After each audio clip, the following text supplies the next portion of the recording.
சாமிக்கு நெய்வேத்தியம் பண்ண மாவிளக்கு மாவை சாப்பிட்றதுக்கு வீட்டில் இருக்கவங்க சாக்கு போக்கு சொல்கிறாங்களா? சாக்கு போக்கு சொல்கிற வாய்ங்களுக்காகவே இந்த ஒரு ரெசிபி.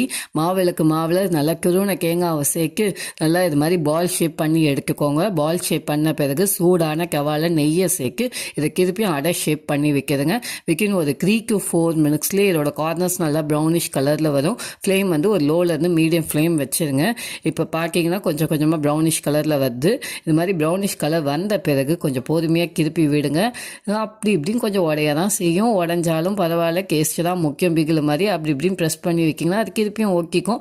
கொஞ்சம் நெய்யை சேர்த்து ஒரு 3 to 4 மினிட்ஸ் திருப்பியும் அலோவ் பண்ணிங்கன்னா நம்மளோட சுவையான அடை ரெடி ஆகிடுச்சு. சாக்கு போக்கு சொன்ன வாய்ங்களுக்கு இதை சர்வ் பண்ணி பாருங்கள். திருப்பியும் கிடைக்குமான்னு கேட்டு வாங்கி சாப்பிடுவாங்க. இது எப்படி இருந்ததுன்னு சொல்லி செஞ்சு பார்க்க கமெண்ட் செக்ஷனில் கமெண்ட் பண்ணுங்கள். இந்த வீடியோ பிடிச்சிருந்ததுன்னா லைக் பண்ணுங்கள். நம்ம வீடியோ உங்களோட சேனலை சப்ஸ்கிரைப் பண்ணாதவங்க சப்ஸ்கிரைப் பண்ணிடுங்க. தேங்க்ஸ் ஃபார் வாட்சிங்.